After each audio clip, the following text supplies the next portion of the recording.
Hello dear students, SPM classes में आप सभी का हार्दिक स्वागत है।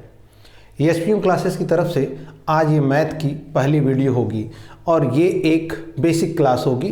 क्लास 11th में भी इसका थोड़ा बहुत इंपॉर्टेंस है क्योंकि लिमिट मैथ में क्लास 11th में है और continuity and differentiability class 12th में है।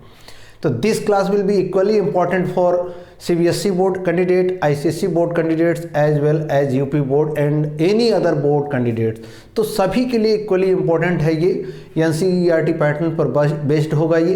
तो आप जितना से ज़्यादा लोगों तक ये पहुंचाएं, ये मेरी आशा है, आपसे ऐसी एक्सपेक्टेशन है। ज़्यादा से ज़्यादा इस वीडियो को शेयर भी करिएगा और ऐसे कैंडिडेट जो डिजिटल बोर्ड के प्रेमी हैं उनके लिए भी खास ये कि आप कंटेंट पर ध्यान दीजिए। कंटेंट क्या है, कहाँ कैसा प्रोवाइड कराया जा रहा है, केवल उसके लालच में मत पड़िए। मैं ये नहीं कहता कि डिजिटल बोर्ड पे कंटेंट अच्छा नहीं मिलता, ये मेरा कतई ये मेरा मतलब नहीं है। लेकिन हाँ, कुछ बच्चे जो केवल और केवल डिजिटल बोर्ड पर अट्रैक्ट होते हैं उनके लिए ये ज़रूर है। ठीक है कि हर जगह हर चमकती हुई चीज़ सोना नहीं होती है, तो कंटेंट पे भी ध्यान दीजिए। तो वाइट बोर्ड की भी अहमियत है और अगर आप लोग सपोर्ट करेंगे तो इन फ्यूचर हो सकता है कि हम भी आ जाएं डिजिटल बोर्ड पर। तो आई होप आप लोग हमारी बातों को समझेंगे। और आइए बिना देर किए हुए स्टार्ट करते हैं आपको लिमिट, कॉन्टिन्यूटी एंड डिफरेंशिएबिलिटी। तो लिमिट आपको क्लास 11th में मिल जाएगा और अभी हम ये क्लास 12th के पर्पस से बना रहे हैं। लेकिन मैंने क्यों कहा कि क्लास 11th के लिए भी इक्वली इंपॉर्टेंट है, क्योंकि लिमिट का जो बेसिक कॉन्सेप्ट स्टार्ट जब किया जाएगा, लिमिट अगर आपको समझ में नहीं आए तो कंटिन्यूटी नहीं समझ में आएगी, अगर कंटिन्यूटी समझ में नहीं आए तो डिफरेंशिएबिलिटी समझ में नहीं आएगी। ठीक है, तो बहुत बेसिक से एकदम साधारण भाषा में कहें, जिसको आप बोलचाल की भाषा में बोलते हैं, लिमिट को अगर हम बोले, लिमिट आप जानते हैं बातचीत में भी अगर आप कहीं कोई बात हो जाती है तो मैं में भी हो जाती है, तो अक्सर आदमी कहता है कि लिमिट क्रॉस मत करिए भाई, लिमिट में रहिए। तो साधारण बोलचाल की भाषा में आप लिमिट को क्या बोल देते हो कि औकात में रहो, औकात में रहो। अब ये मैथ में थोड़ी कहेंगे कि किसी डिजिट को कि तुम औकात में रहो। हाँ, लेकिन लिमिट है तो आप इतना तो समझ में आ गया कि औकात में रहो। जैसे एक रूरल लैंग्वेज में अगर हमने आपको बताया कि अनलिमिट मत होना, अनलिमिट मीन्स लिमिट के एबव, क्रॉस द लिमिट, यानी लिमिट के पार कुछ चीज़ हो गई तो कुछ एब्सर्ड जैसा फीलिंग आपको मैथमेटिक्स में आनी चाहिए। तो देखो एक सिंपल सी इसको डायग्राम पे अगर हम दिखाएं आपको कि लिमिट है क्या। हमने कहा कि लिमिट का मतलब है कि औकात में रहना, और औकात का यहाँ अब मैथ में कैसे हम यूटिलाइज करेंगे इसको। लिमिट का मतलब क्या है, लिमिट की मीनिंग क्या है, मैथमेटिकल सिग्निफिकेंस क्या है, उसी चीज़ पर आपको भी ध्यान देना है। क्योंकि मेरा मेन अभी तो होगा कंटिन्यूटी एंड डिफरेंशिएबिलिटी पर, बट लिमिट बिना जाने हुए इन दोनों पर गए तो बेकार हो जाएगा सब कुछ। तो देखो अगर हमने कहा कि मान लो सपोज रमेश है एक लड़का, और ये कहाँ आ रहा है भाई, दिल्ली की तरफ आ रहा है। ठीक है, रमेश कहाँ आ रहा है, दिल्ली की तरफ आ रहा है। तो स्वाभाविक सी बात है, आप अपने से खुद से इमेजिन करो कि अगर आप जहाँ भी आपका घर है, जहाँ पे आपका स्कूल है, जहाँ पे आपका मार्केट है, कहीं भी कोई भी जगह इमेजिन कर सकते हो आप, और आपका फ्रेंड आ रहा है। आपका फ्रेंड किधर आ रहा है, आपसे मिलने आ रहा है। तो हो सकता है आपके राइट हैंड साइड वाले रूट से आ रहा हो सकता है आपके लेफ्ट हैंड साइड वाले रूट से आ रहा हो। तो लिमिट का भी ऐसा ही है। लिमिट में अब ये सिंपल रमेश दिल्ली की तरफ आ रहा है, तो हो सकता है कि मान लो जिस चौराहे पे खड़ा है, सपोज एक चौराहा है, उसके राइट हैंड साइड से आ रहा हो सकता है लेफ्ट हैंड साइड से आ रहा हो। तो दो वे हो गए, दो तरीके हो गए आने के। और नंबर सिस्टम में अगर बात करें तो मान लो ये x एक्सिस खींचा और इसको हमने कहा x इक्वल टू a। बात समझ में आया, x इक्वल टू a। अब जब इसी बात को हमें लिमिट में शो करना होता है तो हम कहते हैं limit x tends to a, x tends to a। अब इसका मतलब भी साथ साथ देखते चलिए। x हमने कहा इसको टेंड्स, इस निशान को, इस सिंबल को हमने कहा टेंड्स, लिख भी देते हैं कि इसको क्या कह रहे हैं हम, टेंड्स टू। हिंदी में कहें तो इसको बोलते हो आप की ओर अग्रसर। ठीक है, की ओर अग्रसर, यानी अप्रोचिंग टुवर्ड्स दैट पॉइंट, जो आपने पॉइंट चूज किया है, जो आपने लोकेशन चूज किया है। जैसे यहाँ दिल्ली कहा, यहाँ पॉइंट ए कहा, तो ए की ओर अग्रसर या दिल्ही की ओर अग्रसर। अब किधर से आ सकता है भाई, जैसे सपोज आप देख लो यहाँ जो हमने बनाया है डायग्राम, x इक्वल टू ए, तो हो सकता है कि कोई जैसे ए फॉर दिल्ही अगर कह ले तो दिल्ही की तरफ लेफ्ट साइड से आ रहा है, देख लो ये, और हो सकता है कि दिल्ही की तरफ, दिल्ही इसी को बोल रहे हैं हम, तो किधर आ रहा हो, राइट साइड से आ रहा हो, तो इधर से आएगा तो एरो हेड इधर। दो प्रकार से हो गया। तो यही बात लिमिट जो हमने यहाँ पर लिखा है, इसी को शॉर्ट फॉर्म में हम लिख देते हैं limit x tends to a, और इसी को देखो दो पार्ट में हमने बांटा है।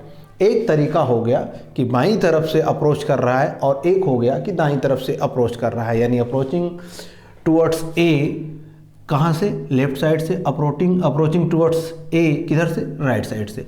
इसी बात को हम लोग लिखते हैं limit x tends to a, ये भी है लिमिट x टेंस टू ये भी है, बट सिंबॉलिक हम जानेंगे कैसे कि लेफ्ट हैंड लिमिट कौन है और राइट हैंड लिमिट कौन है। तो लेफ्ट हैंड आप बताओ, ए फॉर यहाँ मान लो 2, 3, 4 जो भी डिजिट आप इमेजिन कर सकते हो कर लीजिए। अब बताओ नंबर लाइन पे अगर आप कोई नंबर ड्रॉ करते हो तो राइट साइड की तरफ बढ़ते हो तो यहाँ ओरिजिन 0 0, राइट साइड में जाते हो तो 1 2 3, अगर इंटीजर नंबर की बात करते हैं, अदरवाइज आप जानते हो 1.1 1.2 1.3 बहुत सारे नंबर हो सकते हैं, और बट इंटीजर की केवल बात करें तो 1 2 3 ऐसे। तो राइट साइड में जब बढ़ते हो तो पॉजिटिव नंबर होते हैं, और कोई भी एक पॉजिटिव नंबर का जस्ट पीछे वाला उससे छोटा ही होता है, लेस देन होगा वो। तो जैसे मान लो यहाँ 3 होगा तो 3 के पीछे क्या होगा, 3 से स्मॉल ही होगा, 3 से छोटा ही होगा। तो लेफ्ट हैंड लिमिट को हम लोग ऊपर, यहाँ सामने माइनस नहीं, ए के हल्का सा ऊपर ए माइनस दिखाया, और ए की राइट साइड में जब जाओगे तो ये बताएगा ए के ऊपर प्लस। प्लस का मतलब यहाँ डिनोट करता है कि राइट साइड से आ रहा है, माइनस का मतलब होता है कि लेफ्ट साइड से आ रहा है। तो जनरल फॉर्म में हम बोलते हैं limit x tends to a, but इसी को जब दो भाग में बांटा हमने तो इसको हम लोग बोल देते हैं लेफ्ट हैंड लिमिट, या LHL सिंबॉलिक फॉर्म में, और इसको बोल दिया राइट हैंड लिमिट। बात आई होगी समझ में आपको, एक सिंपल सी बात थी ये, इसकी मीनिंग हमने आपको बता दिया। x टेंस टू a मतलब x is approaching towards a, यानी x a की ओर अग्रसर है। और ये दो पार्ट में इसको हम डिवाइड कर सकते हैं, और कैसे कर सकते हैं वो इस पॉइंट से बताया कि एक पॉइंट a हो, इस लेफ्ट साइड से कोई आ रहा हो तो लेफ्ट हैंड लिमिट, और राइट साइड से कोई आ रहा हो तो right hand limit. Class 11th में जो बच्चे पढ़े हैं उन्होंने देखा होगा, सपोज एक क्वेश्चन हम आपको दे दें कि ऐसी सिंपल, एक बहुत सिंपल सा problem, limit x tends to 2 और x माइनस 1, तो बोला वैल्यू बताओ।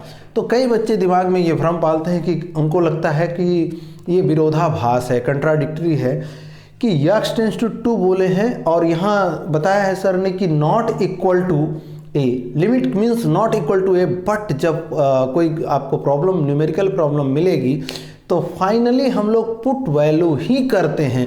जैसे यहाँ देखो लिमिट x टेंस टू 2, इसका मतलब है कि x जो है 2 से काफ़ी करीब है, 2 के बराबर नहीं है, या आइदर लेफ्ट हैंड में 2 माइनस होगा यानी 1.99 समझ लें, और राइट साइड में होगा तो 2.001 ही क्यों ना समझें, लेकिन है ऐसे ही।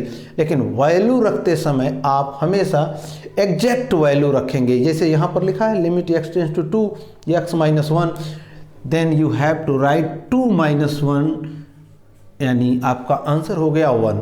तो यही हमने कहा, कंट्राडिक्टरी जैसा फीलिंग आएगा आपको कि ये तो टेंस टू 2 था, नॉट कि इक्वल टू 2 था, बट वैल्यू रखते समय हमने कहा फाइनल में वैल्यू ही रखते हैं। क्लियर है बात? ये तो लिमिट का हो गया, एक छोटा सा कॉन्सेप्ट लिमिट का था। अब हम आते हैं कंटिन्यूटी और डिफरेंशिएबिलिटी पर, ठीक है। हाँ, तो माय डियर स्टूडेंट्स, समय बचाने के लिए हमने लिख दिया पहले से ही। अब ये क्या है, कुछ प्रॉपर्टी, बेसिक प्रॉपर्टीज़ हैं जो कि आप क्लास 11th में पढ़े हैं। चूँकि मेरा प्राइम फोकस हमने बताया क्लास 12th का कंटिन्यूटी और डिफरेंशिएबिलिटी है हमारा, फिर भी हमने थोड़ा सा रिकॉल किया है जो शायद मेरे ख्याल से सभी आप लोग जानते होंगे, ऐसा मुझे 100% लगभग फेथ है कि आप जानते थे। कि देखो सिंपल क्या है, अगर कोई फंक्शन f ऑफ x है तो अगर limit x tends to a, function के साथ कोई c यहाँ कांस्टेंट है, या c को हम कहते हैं कि c is a real number कोई है, ठीक है, c यहाँ पर कोई रियल नंबर है। सी रियल नंबर है तो लिमिट के साथ सी रियल नंबर है तो सी बाहर आ जाएगा, ठीक है। और limit x tends to F of x, same to same देखो लिख दिया। और यहाँ देखो limit x tends to a, second property में ये सिंपल, जैसे आप एसोसिएटिव लॉ, डिस्ट्रीब्यूटिव लॉ, ये एडिशन सब्सट्रैक्शन का पढ़ा होगा ना, साहचर्य का नियम, क्रम विनिमय का नियम, कुछ वैसा ही लिमिट के केस में हम फंक्शन के लिए कर रहे हैं। Limit x tends to a f of x plus minus, either plus और माइनस, दोनों में से कोई हो, दोनों के लिए सेम रिजल्ट जाएगा। उसी के अकॉर्डिंग यहाँ प्लस माइनस यहाँ भी है, तो f of x plus g of x, यानी दो फंक्शन का जोड़ या घटाव है और limit x tends to a है, तो इंडिविजुअली अलग अलग लिमिट चली जाएगी, एक्स टेंस टू ए और limit x tends to a g x. देखो दोनों के साथ इंडिविजुअली चली गई। इसी तरह थर्ड में देखो मल्टीप्लिकेशन का, अगर दो फंक्शन का आपस में मल्टीप्लिकेशन है और उसमें limit x tends to a है, then you can write limit individual. आप इंडिविजुअली देखो limit x tends to a, यहाँ छूट गया f of x, limit x tends to a f of x है बेटा ये, और ये limit x tends to a g of x, ठीक है। यानी साफ साफ सी बात पता चल रही है आपको कि दो फंक्शन का अगर मल्टीप्लिकेशन है और ओवरऑल लिमिट है तो वो लिमिट को हम अलग अलग डिस्ट्रीब्यूट कर सकते हैं। इसका यूज क्लास 11th में आपने जब लिमिट के प्रॉब्लम लगाए होंगे तो उसमें यूज हुआ होगा या इन फ्यूचर अभी यूज होगा, इसलिए इसको आप डिस्कार्ड नहीं कर सकते।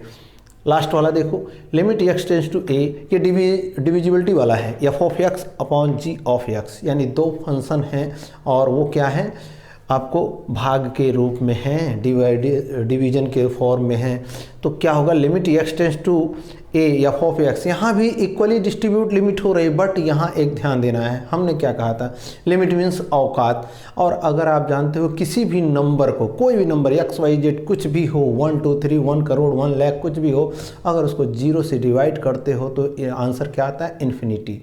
और हमने कहा लिमिट मीन्स क्या है, औकात, और इन्फिनिटी रख दिया तो औकात से तो बहुत ज़्यादा विदाउट औकात हो गया, इनफाइनाइट का मतलब ही हो गया वो, तो लिमिट के केस से तो बाहर चला जाएगा। इसलिए इम्पोर्टेंट कंडीशन आप लगाओगे कि ये होगा तो, but here g of x is not equal to 0, that means denominator should not be equal to 0, ठीक है। डिनोमिनेटर की वैल्यू 0 नहीं होनी चाहिए, अगर 0 हो जाएगा तब तो ये इनफाइनाइट हो जाएगा, और इनफाइनाइट हो गया तो लिमिट डेट मीन्स औकात, जिसको जनरल भाषा में हमने बताया रह ही नहीं गया, तो कहाँ से होगा ये, ठीक है।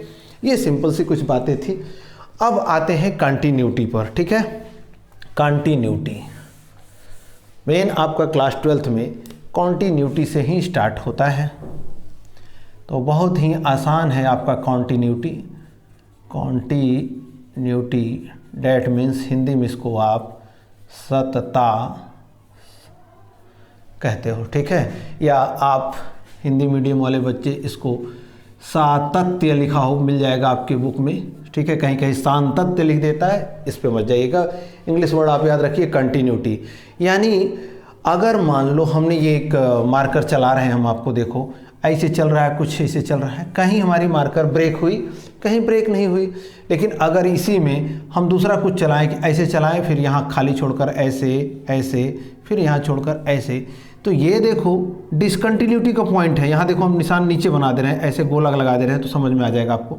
यहाँ गोला लगा दे रहे हैं, यहाँ बीचों बीच गोला कर दे, ये क्या है, जो अगर सर्कल देख रहे हो छोटा सा, ये हमें बता रहा है कि इस पॉइंट पर मार्कर हमें उठाना पड़ गया था, ठीक है, यानी ये कंटिन्यूअस नहीं है। ये एक जनरल फॉर्म में आपको हमने बताया कि कंटिन्यूअस मीन्स लगातार, कंटिन्यूअस मीन्स लगातार, सतत, इसी बात को ये कहा गया है। तो फंक्शन को हम कंटिन्यूअस कैसे कहेंगे, अभी हमने मान लो सपोज ये कोई एक कर्व है, हमको नहीं मालूम ये कौन सा कर्व है, तो आप जानते हैं y equal to F of x, function का तो यही रूप है, ठीक है, y equal to F of x, और इस फंक्शन को हमें चेक करना है कि कंटिन्यूअस है या नहीं। तो सबसे पहला काम, लिमिट दी गई होगी तभी आप कंटिन्यूटी चेक कर पाएंगे, या आपको क्वेश्चन में बोलता है कि इस पॉइंट पर x इक्वल टू ए पर या x equal to whatever जो भी क्वेश्चन में लिखा हो उस पर चेक करो whether the function is continuous और नॉट। तो आपको करना क्या है, एक सिंपल सा रूल फॉलो करना होगा। मान लो इस पॉइंट पर हमें कहा, ये हमारे लिए मान लो यही पॉइंट रहा, ग्राफ में अभी तो और भी जिस क्वेश्चन आते जाएंगे उसके अकॉर्डिंग बताएंगे, लेकिन हमने कहा x इक्वल टू ए मेरा यही है।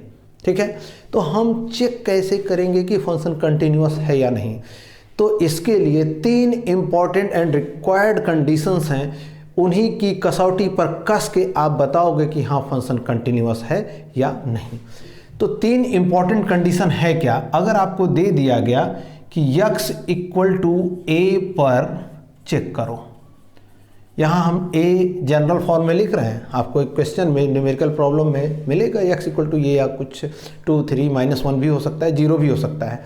ठीक है, तो चेक करने के लिए कोई फलन कंटिन्यूअस है या नहीं, उसके लिए आप करोगे क्या? 3 कंडीशन को आपको ध्यान देना। नंबर 1, ठीक है, दिए गए मान पर फलन का मान ये फाइंड आउट करना है, यानी ठीक है, you have to find out the value of function at given point. जो भी गिवन पॉइंट दिया गया होगा उस पे फंक्शन की वैल्यू ज्ञात करनी है। डेट मीन्स अगर यही जैसे y equal to F of X लिखा, then you have to find out the value of F of A. Question mark यहाँ लगाकर हमने छोड़ दिया ताकि आपको समझ में आए कि हाँ ये फाइंड आउट करना है। ठीक है, x की वैल्यू जो होगी उसी पर फलन का मान निकालना है आपको। डेट मीन्स सिंपल सी बात है। दूसरा नंबर, आपको क्या ज्ञात करना होगा? लेफ्ट हैंड लिमिट की वैल्यू, यानी अगर लेफ्ट हैंड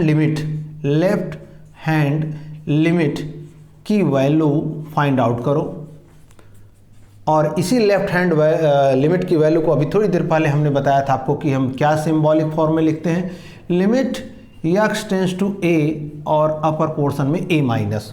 बात समझ में आ गई होगी कि लेफ्ट हैंड लिमिट की वैल्यू ज्ञात किया। तीसरा, इसी प्रकार आप क्या फाइंड आउट करोगे? You have to find out the right hand limit value.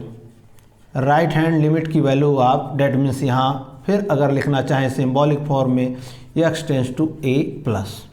ठीक है, तीनों हमने निकाल लिया। दिए गए मान पर फलन का मान, लेफ्ट हैंड लिमिट की वैल्यू, राइट हैंड लिमिट की value, then your function would be continuous if and only if क्या क्या सेम होना चाहिए? देखो, तीनों की वैल्यू सेम हो, यानी f of a equal to right hand limit equal to left hand limit. अगर ये तीनों कंडीशन फुलफिल होती है तो आपका फलन कंटिन्यूअस हो जाएगा। क्या हो जाएगा? कंटिन्यूअस हो जाएगा। ठीक है, तीनों वैल्यू। अब देखो, कभी कभी होता क्या है, 3 वैल्यू निकाल रहे हैं और बच्चे ने कहा कि एफ ऑफ ए की वैल्यू सपोज 2 आ गई, लेफ्ट हैंड लिमिट की वैल्यू भी 2 आ गई, लेकिन राइट हैंड लिमिट की वैल्यू समथिंग डिफरेंट आ गई, 1.5 आ गई या 2.5 आ गई। तो बच्चे ने कहा 2-1 से मेजॉरिटी वाला केस लेने लगते हैं कि सरकार बना रहे हो कि 2-1 से बहुमत हो गया, चलो इसी की विक्ट्री हो गई। बिल्कुल नहीं। अगर 2 वैल्यू मिल रहे हैं, तीसरा भी एब्सर्ड आया, अगर वैल्यू बराबर नहीं है तो 100% आप बोलेंगे कि यह फंक्शन डिसकंटिन्यूअस है। और वो डिसकंटिन्यूटी का पॉइंट अगर आपसे पूछे कि वो कौन सा पॉइंट है जिस पर फंक्शन डिसकंटिन्यूअस हुआ है, देन आपको वही जो लिमिट दी गई होगी उसी पर तो आप निकाल रहे हो ना कि ये फलन डिसकंटिन्यूअस हो गया। सिंपल सी बात समझ में आई आपको हमारी बात? 100% आपको आनी चाहिए, नहीं तो हम लगेगा कि आप नहीं मैं फेल हुआ हूँ। तो इसलिए आपको थोड़ा सा हमारे भी ध्यान रखना है और हम तो आपका ध्यान रख ही रहे हैं। ठीक, अगेन रिपीट करते रहे कि you have to find out the value of given point number 1, then you have to find out the left hand limit value and finally you have to find out the right hand limits value. If all 3 value are equal, then the given function will be continuous at that point. If any one, कोई भी उन दोनों में से, तीनों में से कोई one is different from other 2, दोनों में से कोई इसे अलग है, then certainly the given function will be discontinuous at that given point. जो भी पॉइंट दिया गया होगा उस पर वो डिसकंटिन्यूअस हो जाएगा। आई थिंक आपको बात समझ में आई होगी। अब कुछ स्टैंडर्ड, कुछ 3-4 वैल्यू और हैं जो अभी before going to the chapter, अभी हम चैप्टर में नहीं गए, एक्सरसाइज में नहीं गए कि क्वेश्चन उठाएंगे। जब क्वेश्चन उठाएंगे तो जो चीज़ें भी हो सकता है कुछ बच्चों को लग रहा हो कि ऊपर ऊपर से गुजर रहा है, 100% डेट श्योर है, आपके ऊपर से गुजरेगा नहीं। एक भी क्वेश्चन इसमें ऐसा नहीं होगा, वीक से वीक बच्चा भी होगा तो मेरा दावा है, ये माँ सरस्वती की कृपा समझिए या आप जो भी कह लीजिए इसको, कि मुझे ऐसा अंदर से फीलिंग आती, क्योंकि अगर मैं अपना 100% एफर्ट लगा रहा हूँ तो ये फीलिंग आती है कि सामने वाला बच्चा 200% लगाएगा समझने के लिए। तो उस विश्वास पर मुझे विश्वास है, और मुझे विश्वास है कि आप इस विश्वास को कायम रखोगे। ठीक है, तो ये सिंपल सी बात हुई। अब आते हैं इस पर कुछ स्टैंडर्ड कंडीशंस हैं, जो स्टैंडर्ड क्राइटेरिया है जिसको आपको फॉलो करना है at the time of solving the exercise question. ठीक है, तो आइए मिलते हैं उससे। हाँ, तो देखिए जो इम्पोर्टेंट कुछ हमने कहा प्रॉपर्टी लिखते हैं, सिंपल कुछ उसमें, और कुछ तो एक्सरसाइज में जब जाएंगे तब जैसे जैसे क्वेश्चन होगा उसके अकॉर्डिंग हम बताते जाएंगे।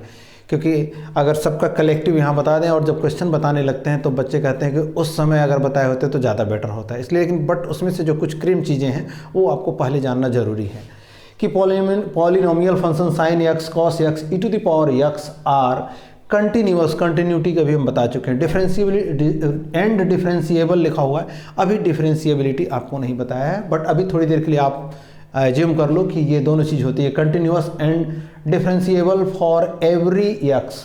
ये फॉर ऑल क्या सिंबल है, ऐसा है आप लोग जानते होंगे, नहीं भी जानते होंगे तो समझ लीजिए। वी लिखकर ऐसे एक कट का निशान लिखते हैं, फॉर ऑल होता है, या फॉर एवरी कह लीजिए आप, प्रत्येक के लिए, हिंदी में प्रत्येक एक्स के लिए ये sine x cos x e to the power x are continuous, और कंटिन्यूअस होंगे ही होंगे और डिफरेंशिएबल भी होंगे। तो कंटिन्यूटी के लिए तो आप कंडीशन पता चल गया कि कंटिन्यूटी के लिए क्या है कि दिए गए मान पर फलन का मान, लेफ्ट हैंड लिमिट की वैल्यू, राइट हैंड लिमिट की वैल्यू, ये तीनों की वैल्यू सेम आनी चाहिए तो कंटिन्यूअस होगा। ये तो आप बहुत अच्छे से जान गए। दूसरी प्रॉपर्टी जहाँ से आज हमने शुरुआत किया था कि अगर कोई एक कांस्टेंट नंबर है, किसी फंक्शन से मल्टीप्लाई है, लिमिट किया है हमने, तो वो बाहर आ गया। दो फंक्शन का एडिशन लिमिट में है, उसको इंडिविजुअल ले सकते हैं बाहर। अलग अलग दो फंक्शन का सब्सट्रैक्शन प्लस माइनस करके साथ में दिया था। तो सेम वही बात अगर दूसरे में हम लिख नहीं रहे यहाँ पर कि अगर कोई फंक्शन कंटिन्यूअस और डिफरेंशिएबल है तो वो फंक्शन, दो फंक्शनों का सम, सब्सट्रैक्शन और मल्टीप्लिकेशन, तीनों के बारे में बात कर रहे हैं। और लास्ट डिवीजन वाला भी, बट डिवीजन वाले में एक शर्त रहेगी कि डिनोमिनेटर 0 के बराबर नहीं होना चाहिए। तो वो जो हम बात कर रहे हैं कि पहले जो था प्रॉपर्टी उसकी बात कर रहे हैं कि यहाँ रिपीट कर दोगे आप कि सारे वैसे के वैसे कि plus minus, multiplication and division वाले रूल कंटिन्यूअस और डिफरेंशिएबल होंगे इंडिविजुअली भी। अगर फंक्शन जो गिवन फंक्शन है, कंबाइंड फंक्शन गिवन मतलब अगर वो कंटिन्यूअस और डिफरेंशिएबल है तो इंडिविजुअल वाला भी फंक्शन, यानी अगर पहले को पी एक्स लिख रहे हैं, दूसरे को जी एक्स लिख रहे हैं, या जी एक्स या दूसरे को एफ ऑफ एक्स लिख रहे हैं, या ऐसे ही, मतलब इस बात को आप समझ गए होंगे कि वो कंटिन्यूअस और डिफरेंशिएबल होंगे।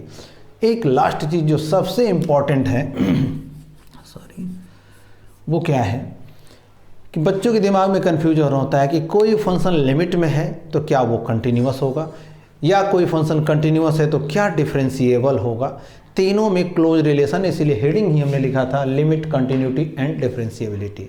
ठीक है, सीमा, सतता एंड अवकलनीयता, अवकलन, डिफरेंशिएशन। ठीक है, तो एक चीज़ उलट के ये पहले आएगा लिमिट, उसके बाद ही कंटिन्यूटी पढ़ी जाती है, उसके बाद डिफरेंशिएबिलिटी पढ़ी जाती है। जैसे आपको अपने छत पे, अपने घर के फर्स्ट फ्लोर या सेकंड फ्लोर पे जाना है तो कभी आप सीढ़ी पर, लास्ट वाली सीढ़ी पर पैर नहीं रखते, 1 बाई 1 ही आप कदम आगे बढ़ाते हो।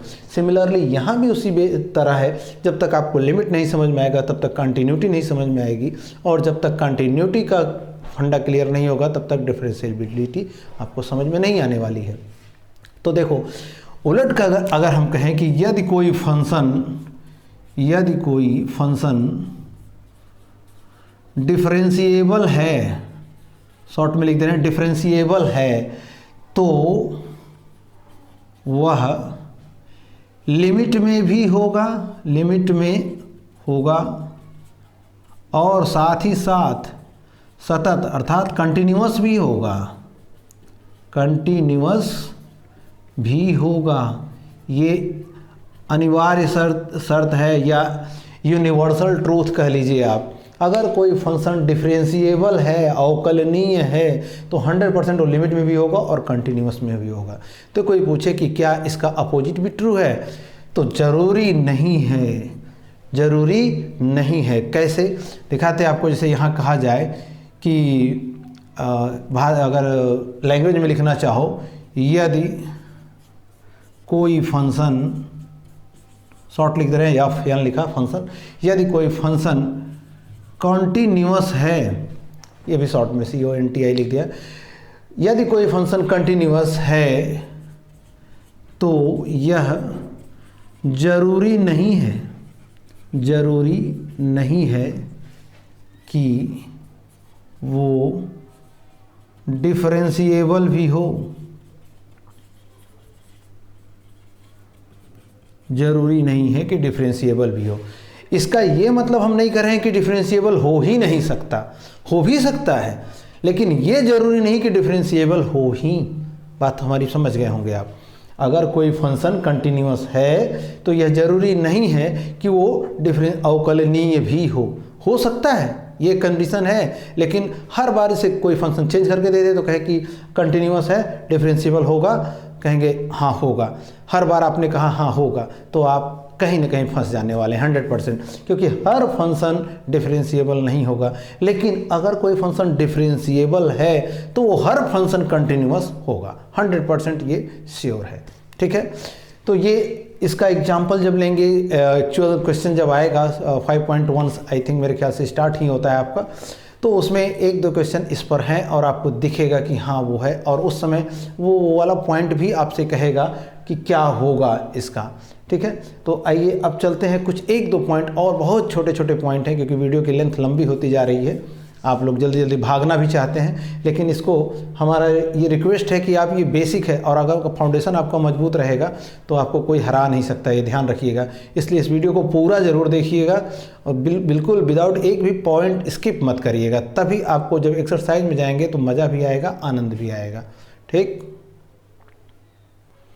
बस फास्ट तरीके से थोड़ा सा 1-2 पॉइंट और देख लेते हैं, बस ख़त्म आज की वीडियो।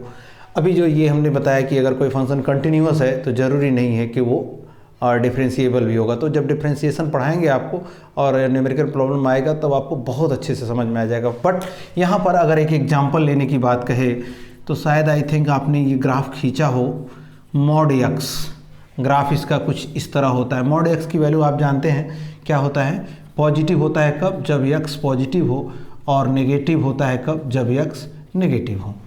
ठीक है, तो इसका मतलब क्या है, आपने इसको ऐसी मशीन पढ़ा होगा जूनियर क्लास में कि कुछ भी प्लस माइनस डालो बाहर निकल के प्लस ही होती है। तो मॉड की प्रॉपर्टी कुछ क्वेश्चन जब कराएंगे तो वहाँ डिटेल में बताएंगे, बट अभी आपको ये प्रॉपर्टी ही है, बट डिटेल में नहीं जा रहे। यक्स कब होता है, जब ये अंदर वाली क्वांटिटी पॉजिटिव हो, इसी को हमने लिखा है ग्रेटर देन और इक्वल टू 0। और ये नेगेटिव कब हो जाएगा, बाहर लिखेंगे, तो जब यक्स नेगेटिव हो। ठीक है, तो इसका ग्राफ कुछ इस तरह बनता है, ये ग्राफ। ठीक है, यक्स की वैल्यू इधर पॉजिटिव, यक्स की वैल्यू इधर नेगेटिव, लेकिन f of x that means y, यही तो होता है, y equal to F of x. Y देखो इधर भी पॉजिटिव, इधर भी पॉजिटिव, तो ये फंक्शन आपका कंटिन्यूअस नहीं कहलाता है। ठीक है, डिसकंटिन्यूटी का पॉइंट ये वाला पॉइंट हो जाता है। ठीक, तो लेकिन इस केवल एग्जाम्पल आप अभी ध्यान में रखो, बाकी डीप में जाएंगे बाद में। अब 1-2 चीज़ और, जो बड़ा एक सिंपल सा फार्मूला है, आपने प्रीवियस क्लास में देख रखा है, 11th में भी देख रखा है। तो 2 चीज़ें उसमें जो यहाँ बार बार यूज, कैलकुलस में खास करके उस पर बहुत ध्यान देना होता है। बच्चे लिखते हैं, मान लो हमने लिखा log x, ठीक है, और कहीं लिखा मिला ln x, दोनों में ज़मीन आसमान का फ़र्क है। जब आप log x लिखते हैं तो यहाँ बेस में e नहीं होता, एक्सपोनेंशियल वाला e जो लिखते हैं।